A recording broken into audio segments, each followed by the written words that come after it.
One band I've neglected to talk about in length on this channel is Pink Floyd, one of my favorite and most beloved bands in classic rock. The one problem I find though is that when it comes to talking about Pink Floyd, many people only focus on 4 albums that fans like me have called the Big Four: 1973's Dark Side of the Moon, 1975's Wish You Were Here, 1977's Animals, and 1979's The Wall. And while these albums individually are masterpieces, and the fact that they were back-to-back releases is just incredible, everyone and their mother has talked about these albums before. Like seriously, there is nothing that can be said about the Big Four that hasn't been said already.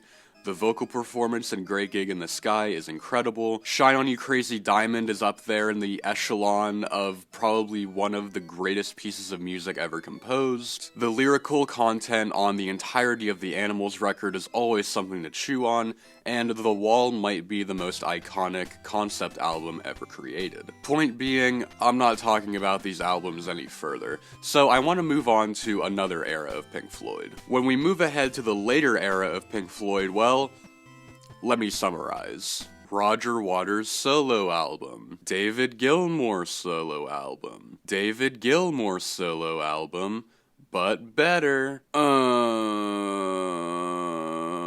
It looks like I don't have much to say about the later albums either, so I have no choice but to go back and focus on the band's early days, and honestly, bring it on because I love early Pink Floyd. What some people may not realize is that the breakthrough record Dark Side of the Moon is actually Pink Floyd's 8th studio album. The band had its roots in the psychedelic 60s and spent the early 70s experimenting in order to find their footing. But are those first 7 albums anything to write home about? Are they worth listening to? Well, there's some high points, some low points, and a lot of area in the middle. So if you are a Big Four Pink Floyd fan looking to branch off into some of their other material, consider this video your one-stop shop to early Pink Floyd. What exactly will I be doing? Well, this may sound like sacrilege to some, but I will be building a Pink Floyd playlist, formatted as a vinyl record, of course. What I'll be doing is collecting my personal highlights from each of the first 7 Pink Floyd albums and combining them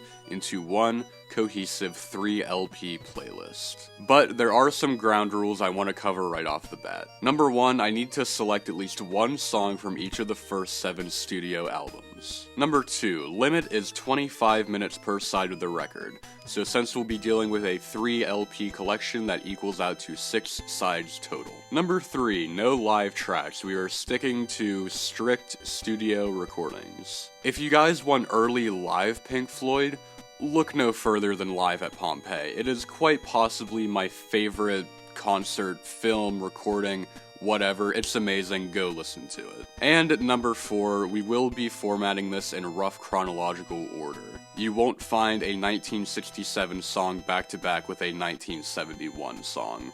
There will be some mix-ups here and there, but most of the time we'll be going one era at a time. And since we were going to document Pink Floyd's journey leading up to Dark Side of the Moon, I picked this sketch of the famous album art as the cover for our compilation. Paired with it is the title Games for May. I was going to go with the title Echoes, but there's already a Pink Floyd compilation in existence with that title. Now, before we can get into the music, which, is kind of what you clicked on this video for, the context for early Pink Floyd is essential. The band started out with Nick Mason on drums, Rick Wright on keys, Roger Waters on bass, and a man named Syd Barrett on guitar and lead vocals, who just so happened to write most of the songs. No David Gilmour in sight yet. Syd Barrett was the frontman of Pink Floyd from its inception in the mid-60s all the way until 1968. He was often described as youthful, fun-loving, and housed a very creative mind which he expressed through art, such as paintings and eventually songwriting. The first LP of tracks I want to dedicate entirely to the Syd Barrett era, as his songs and vision truly drove the band in the beginning, and his tragic downfall haunted the band for the rest of its existence. With all that being said, let's finally get into talking about some music.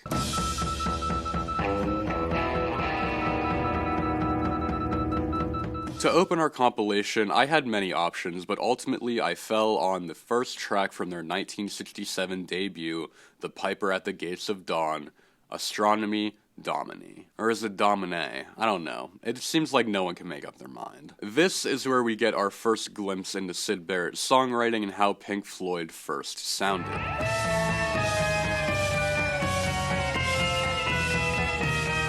Nick Mason crashing in on the drums, Rick Wright's keys almost take center stage here, Roger Waters' bass holds it all together, and Syd Barrett's guitar, vocals, and lyrics take charge.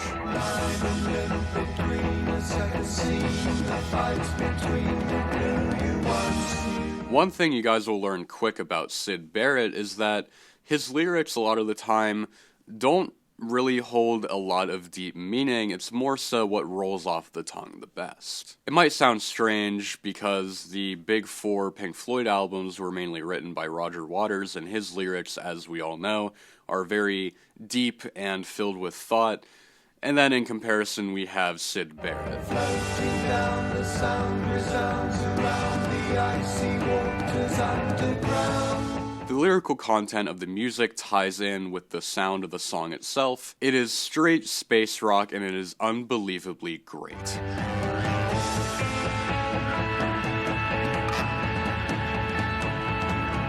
If you're not hooked with this song, with its lyrics, instrumental breakdown, the way the guitar sounds, the way that the keys weave, early Pink Floyd is probably not for you. Track 2 is actually not a song from an album, it is Pink Floyd's second single, which more or less put them on the map. See Emily Play might be my favorite Barrett-era Floyd song, and it's here where we really get into the bread and butter of Syd's style. Emily tries, but misunderstands. This song is essentially a wacky British nursery rhyme about a little girl named Emily. And while it may not sound like much surface level, it is one of the band's best from this period. Let's try it another way. You'll lose your mind and play. Top it all off with Rick Wright playing a keyboard solo, and you have a staple Pink Floyd tune.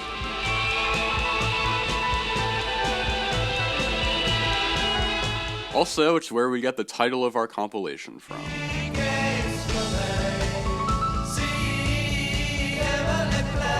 Going back to Piper for track 3, we have Matilda Mother, which, again, explores Syd's nursery rhyme style of song. Cross the stream with wooden shoes, bells to tell the king the news. I love this one because at its core, it's all about nostalgia.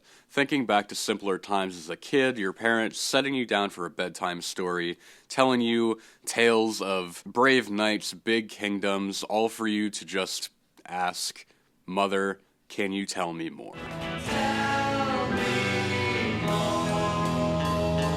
Rick and Syd share vocals here, making way to giving it that early trademark Pink Floyd sound. For track 4, we jump ahead to 1968's Saucerful of Secrets, the band's second album. The track I selected, Remember a Day, has the original Piper lineup of Syd, Roger, Rick, and Nick, so I think it fits in well with the rest of the Piper tracks so far.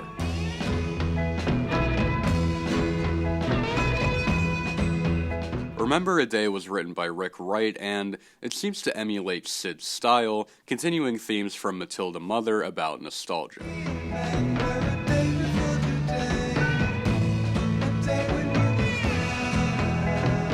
Naturally, being a Wright-led track, the piano is the thing that takes center stage here, with what sounds like a slide guitar complementing it quite well.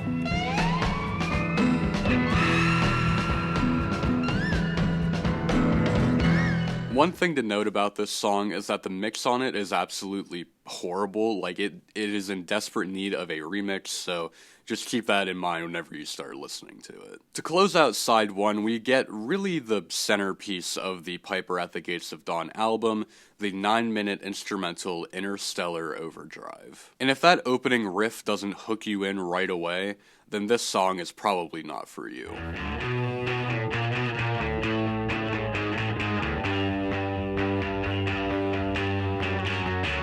Admittedly, out of all the Pink Floyd instrumentals, this one probably is not the best, but it goes to show that the band could jam as one unit.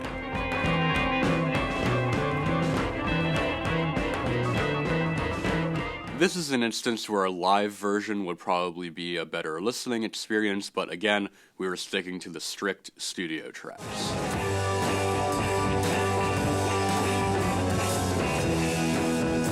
It's a solid way to close out side 1 and, again, gives you an idea of how the band worked as a single unit.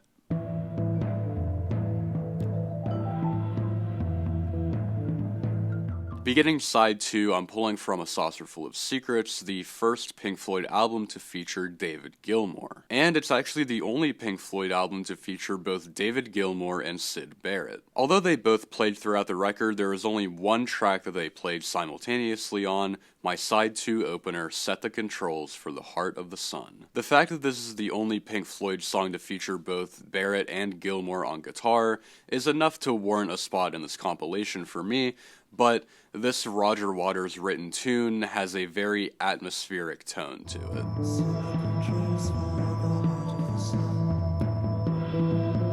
Starting out with tribal drumming, an eerie bass line, and this xylophone sounding thing that's called a vibraphone.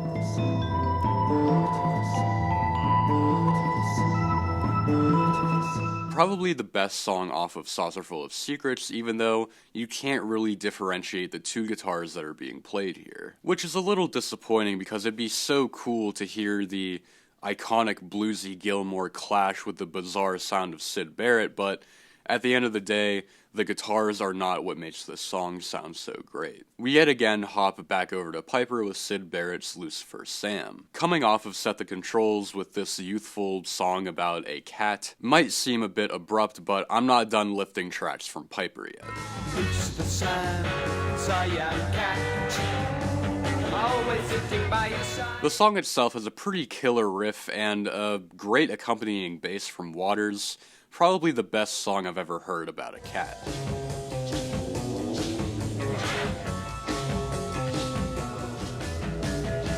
That cat's something I can't explain. I'm sure Sam was flattered upon hearing it. I haven't really touched the back half of Piper quite yet, so let's pull a deeper cut with Chapter 24, one of the more out there songs from this early period. Sunset. It's inspired from Syd Barrett's reading of the I Ching, the Chinese Book of Changes, describing change, return, and success. Change, return, success, going and coming without deadline. The vocals on this one are great, but the standout for me are the keys that Rick is playing on the piano, organ, and wait, let me see. The Farsifa organ, the Honer, pianette, and harmonium. Yeah, sure.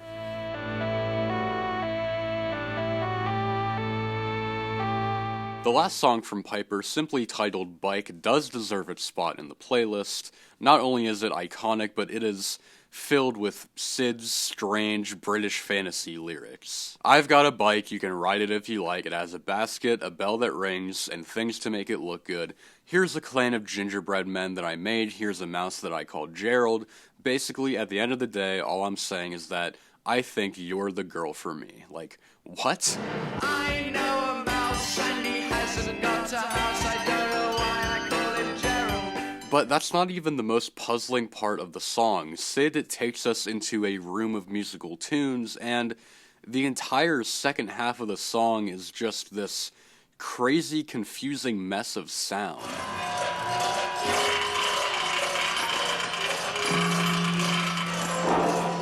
Bells, whistles, laughing, a kazoo. I don't know about you, but this is what I would imagine insanity to sound like, which we'll get into here in just a second. Jumping ahead to 1969, I have a Pink Floyd staple, the B-side called Careful with That Axe, Eugene. This is primarily an instrumental track, but it is the first one on this compilation to feature the classic Pink Floyd lineup of David Gilmour, Roger Waters, Rick Wright, and Nick Mason.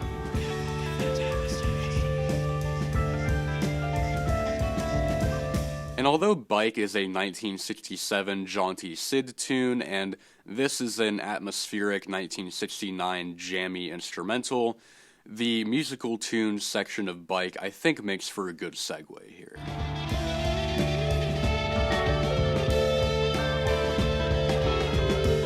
We get Roger Waters' maniacal screaming.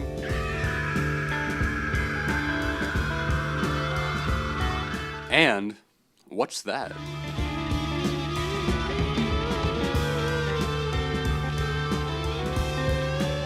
Finally, some trademark Gilmore guitar. But all these elements combined, again, it just makes me think of someone losing their mind, which leads us to talk about the inevitable. The final track of side 2, my first record, comes from A Saucerful of Secrets, Jugband Blues. This is the last song off the record, the only song Syd Barrett wrote for the album, and the last song Syd Barrett ever wrote for Pink Floyd. It's awfully considerate of you to think of me here. So, why did Syd Barrett leave the band? Well, the truth is, no one really knows for sure. Those in the band and close to Barrett always described him as a very charismatic and creative person. Of course, those traits were reflected in his songs, as we have seen and heard already. But something happened during the recording of Piper that just changed Syd. He began losing his trademark personality, developed erratic behavior, lost the shine in his eyes, and overall just wasn't himself anymore. Jugband Blues is a perfect auditory depiction of where Syd Barrett was at during this period, finding himself lost and essentially forced out of the band as a result of this behavior. The tone of this song is a far cry from something like See Emily Play, and this is reflected from the very start of the song. And I'm most obliged to you for making it clear that I'm not here. Really what this song is talking about is just detachment. It's acknowledging your own downfall and giving in to losing yourself. And I'm wondering who could be writing this song. It is one of the most heartbreaking songs in the band's entire catalog, with lyrics like, I don't care if the sun don't shine and I don't care if nothing is mine, is just Syd telling us that he knows that it's over for him. He is surrendering his artistry, his creativity, and his band. Most people say that Syd Barrett went crazy or insane, which is a pretty surface level look because even the band members themselves cannot exactly agree on what happened to Syd. Some say it was heavy use of LSD, some say that it was mental illness like schizophrenia, or maybe the fear of being in the limelight. The truth lies somewhere in the middle in the fact that it was probably a combination of all of those possibilities. Syd Barrett leaving would have a profound impact on the band. Losing their primary songwriter and leader aside, the band members, they lost a friend. Many songs in the future would go on talking about Syd Barrett, songs like Shine On You Crazy Diamond from Wish You Were Here, and Brain Damage from Dark Side of the Moon. Jugband Blues is the story straight from the source on what happened to the whimsical mind of Syd Barrett. He leaves the band with a final verse, and the sea isn't green, and I love the queen. And what exactly is a dream? And what exactly is a joke?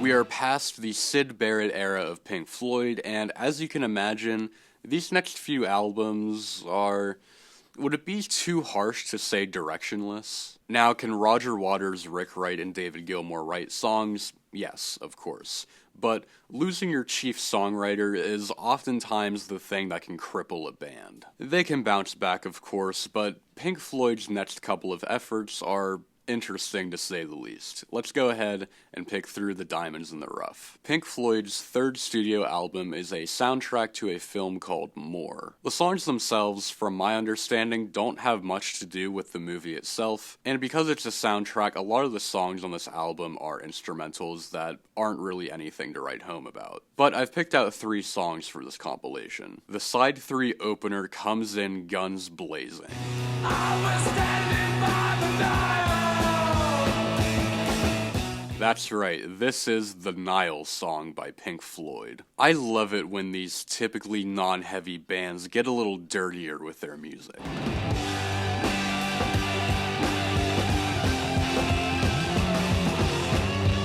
The Beatles got Helter Skelter, and the Floyd has the Nile song, written by Roger Waters, and this is the first time we get to hear David Gilmour's singing voice.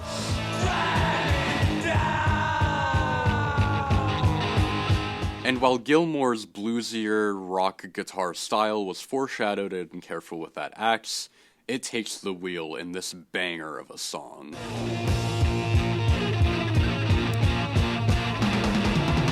In stark contrast to the Nile song, the rest of side 3 is actually pretty mellow. The most beloved songs off of More have to be Cymbeline and Green is the Color, both of which once again written by Roger Waters and sung by David Gilmour.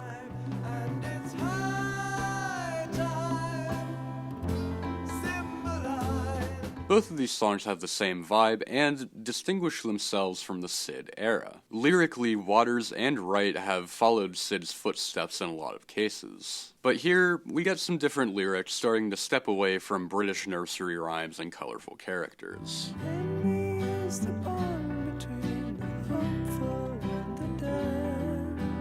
These two, again, are fan favorites, and I can't really verbalize why. I would just recommend checking them out because they are pretty good. Closing the book on More, we get to Pink Floyd's 4th album, Ummagumma, and I fucking hate Ummagumma. Like, okay, Pink Floyd without Syd Barrett, they're still finding their footing, I get it. More was a film soundtrack, and Ummagumma is actually a double album, the first disc being entirely filled with live tracks. It has really good live recordings of songs like Astronomy Domini, Careful with That Axe, but I have the pleasure of digging deep into the studio record, the entire second half of the album. Weirdly enough, for the studio disc of Ummagumma, the band decided to split apart and each write and perform one side of each record. And put simply, it blows. I mean, it's just so boring musically speaking, and for every 10 seconds of intrigue, we get 10 minutes of just,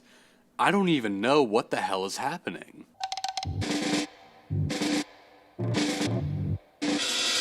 The day I first listened to this album in full years ago, I told myself I would never listen to it in full again, and even for researching this video, I skimmed through most of the tracks. The only decent track off of Ummagumma is Roger Waters' Grantchester Meadows, and honestly, since creating this playlist, this song has grown on me quite a bit.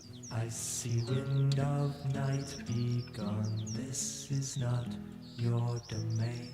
Yeah, sure, there isn't a whole lot to go off of here, but I love the way that Roger Waters sings the chorus and sort of picturing this little nook of wild paradise. Hear the lark and hearken to the barking of the dog fox, gone to ground. And just to give you guys an idea of how bad or avant-garde Ummagumma is, the counterpart to Grantchester Meadows is Roger Waters' several species of small furry animals gathered together in a cave and grooving with a pick, and yes, that is the actual song title, which, I'm not exaggerating, is a solid 5 minutes of this.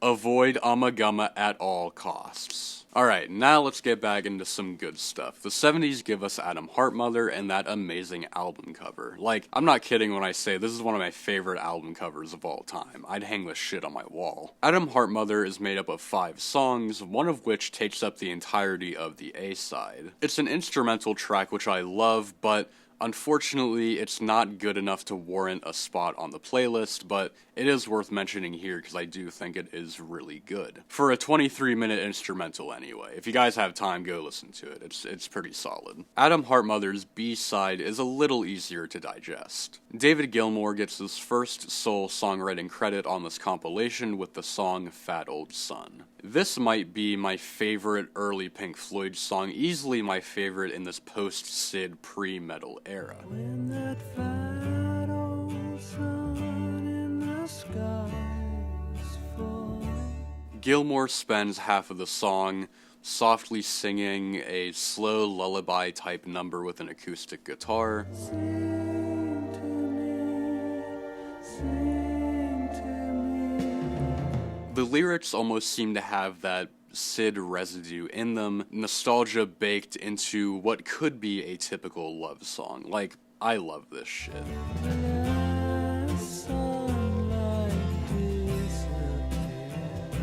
But, as is the deal with a lot of Pink Floyd songs, no matter what the era, the sounds often speak louder than words. We cap off side 3 with Fat Old Son's guitar solo, finally giving us an extended, trademark Gilmore Blues moment.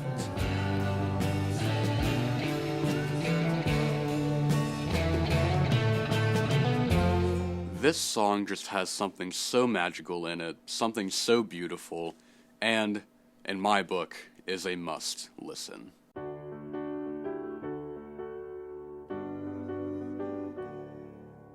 Let's dig into side B of Atom Heart Mother a little more with Rick Wright's Summer 68. For the second half of this album, Atom Heart Mother takes notes from Ummagumma, where each band member individually pens their own piece, except here, you know, the band actually performs the pieces together, like a band. Gilmore has Fat Old Son, Wright has Summer 68, and we'll hit Roger Waters here in a second, but Summer 68 is often seen as the best track off of Atom Heart Mother, which isn't that hard to understand why.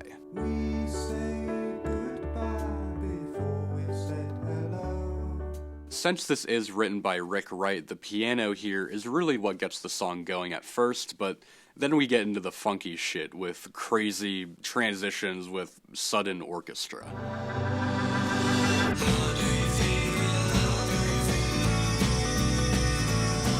And this little tidbit of music is the first thing I hear in my head whenever I see that cow on the album art.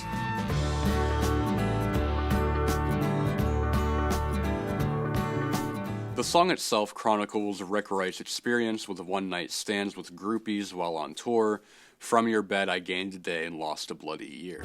Tomorrow brings another town, another girl like you. For me, it falls just behind Fat Old Son as best song off the record. Roger Waters' contribution on Atom Heart Mother, If, finally pulls the curtain back on the looming memory of Sid Barrett. And if I were a good man, talk with you more often. A big reason why these albums and songs aren't talked about often is the frontman, for lack of a better words, went crazy and had to leave, throwing the band for a loop and leading them to experiment a lot. And If is really the first time silence was broken on the incident. While not the best song about Sid Barrett, obviously, it's still very reflective and heartbreaking in a way. If I go insane, you still let me join in with the game. It's the least interesting track off of Atom Heart Mother, except maybe for Alan's Psychedelic Breakfast, but it has a lot to say in such a short amount of time. 1971 gave us an album that we're actually going to skip over for right now. Instead, let's jump ahead to 1972's Obscured by Clouds, the final album that the group put out before releasing Dark Side of the Moon, finally getting into the home stretch. Obscured by Clouds is yet another soundtrack album, but it is by no means a write-off in the band's discography. Ask any diehard Pink Floyd fan and they will tell you that Obscured by Clouds is not only underrated, but it very well may be the strongest album pre-Dark Side of the Moon. While I personally don't share that sentiment, it is quite impressive how great this soundtrack is, especially in comparison to More. The first song I lifted from Obscured by Clouds is Burning Bridges. Gilmore gets some time to flesh out his guitar playing,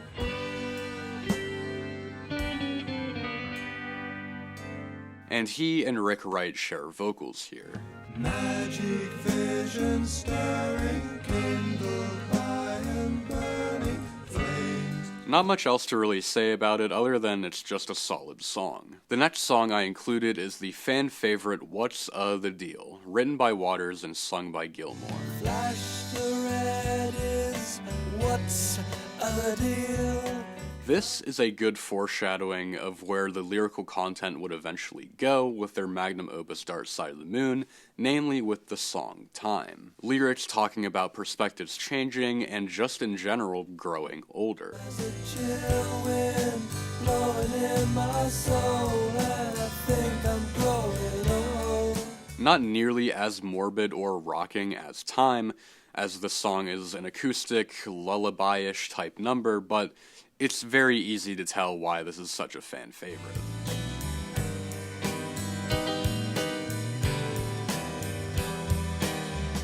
To close out the entirety of record number 2, we get the appropriately titled Childhood's End. What's the Deal isn't a rocking track, but this song sure as hell is.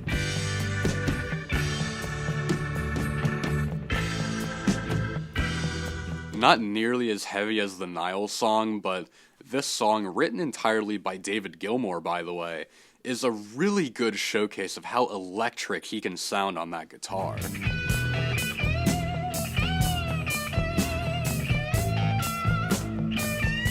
This one, weirdly enough again, carries on the theme of growing old. I mean, it's right there in the title. Childhood's end, your fantasies merge with harsh reality. A nice double whammy of themes that will be explored in their next album, which we're slowly inching closer and closer towards.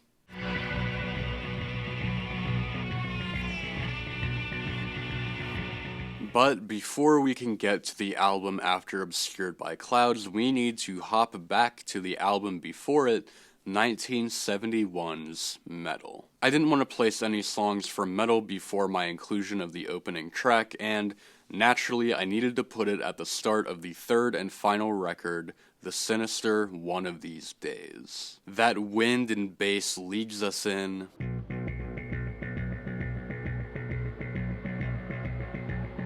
And that choppy guitar effect, or whatever that is probably my favorite part of the song.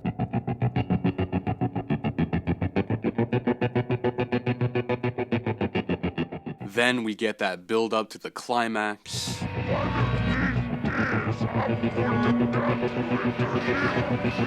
And the band just explodes.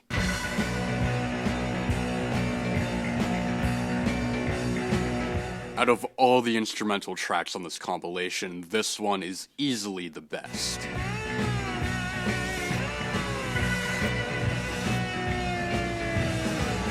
It is one hell of a way to open up an album. One of These Days fades perfectly into the next track off of Meddle, A Pillow of Winds.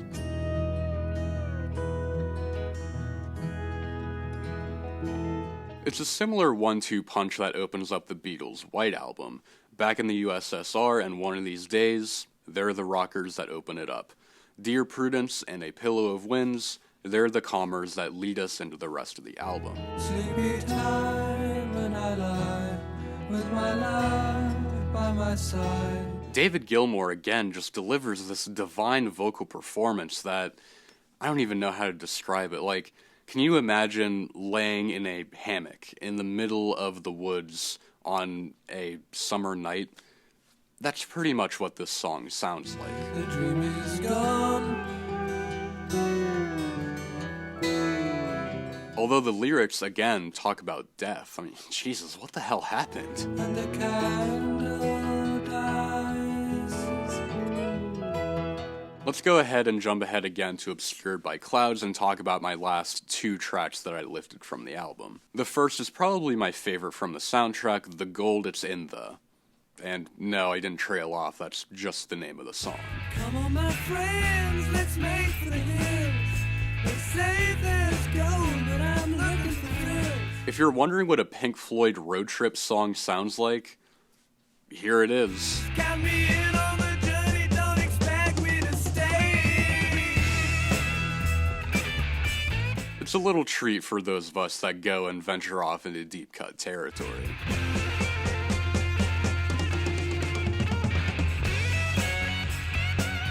The final song I want to talk about from Obscured by Clouds is a song written by Rick Wright called Stay. Stay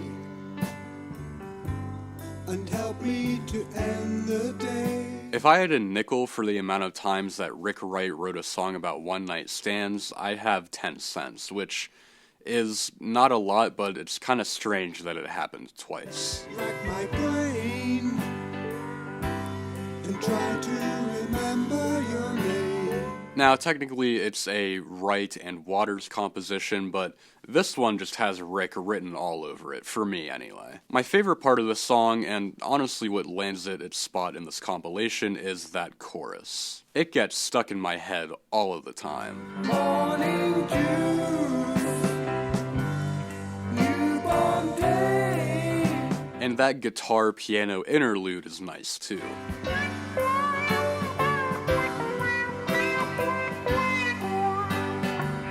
And the way that it just drops you right back into the chorus is just mwah.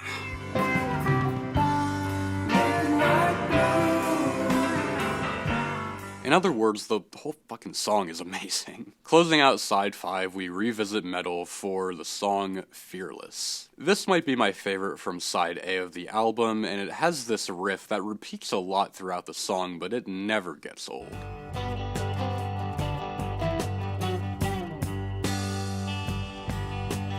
I'm telling you, I saw a Pink Floyd cover band called The Machine back in February, and in the middle of the set they played Wish You Were Here, and at the end of that song they started to jam a little bit from, you know, the acoustic guitars and Wish You Were Here. They jammed for a couple minutes, and it just out of nowhere they landed right into the opening riff for this song.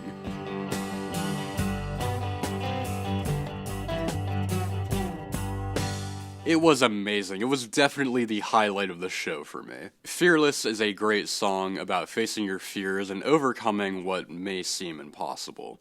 A very encouraging note to leave us off on. And as I rise above the tree line and the clouds, I look down. Now, yeah, you already know what's coming.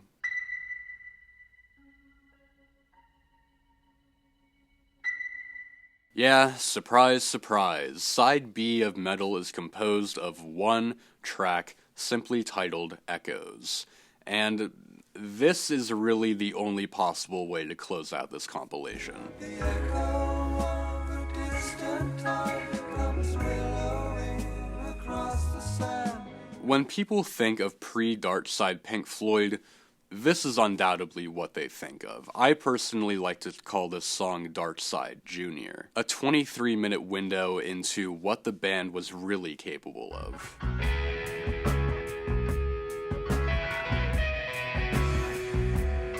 I mean, it has it all. The length, the lyrics, the sections, the sounds. Everything about this track is a genuine masterpiece, and is really the forerunner of what would eventually be explored in the Big Four.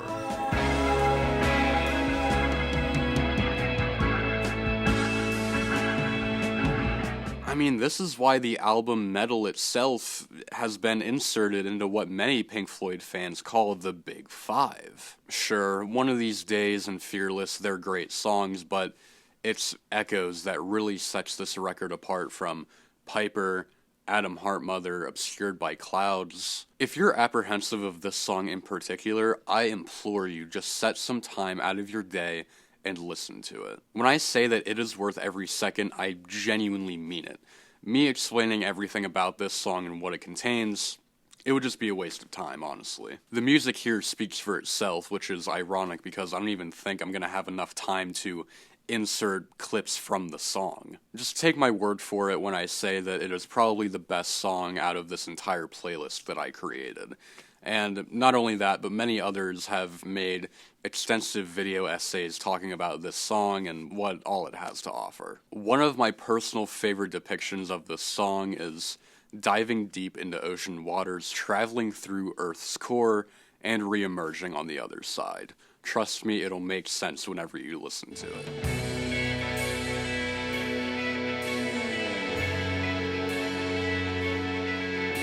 If you're interested in starting to listen to early Pink Floyd, and even this playlist is a bit too big for you, if I could pick one song, just one, it would be Echoes. And that's pretty much all there is to say about early Pink Floyd.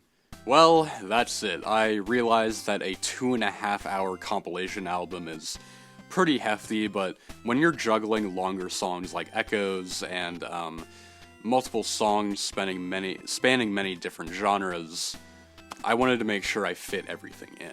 I think my compilation album is a solid precursor to Dark Side of the Moon and everything that follows it. If you guys know the big 4 Pink Floyd albums, and if you're intrigued by anything in this playlist, go ahead, give it a listen, and let me know what you think. And if you're a diehard Floyd fan like I am, let me know down in the comments what songs you would have included, what songs I could have cut. Initially this was going to be just a double LP playlist, but certain songs I lost sleep over the thought of cutting, so we just ended up with this monstrous triple LP. That being said, I love all of these songs, and they definitely deserve to be talked about by more people. I wish you all happy listening, and I hope I opened up your minds to exploring some more obscure Pink Floyd tracks. This will likely be the last video of 2024, or the first video of 2025, depending on what my schedule looks like, but thank you all for another great year on YouTube.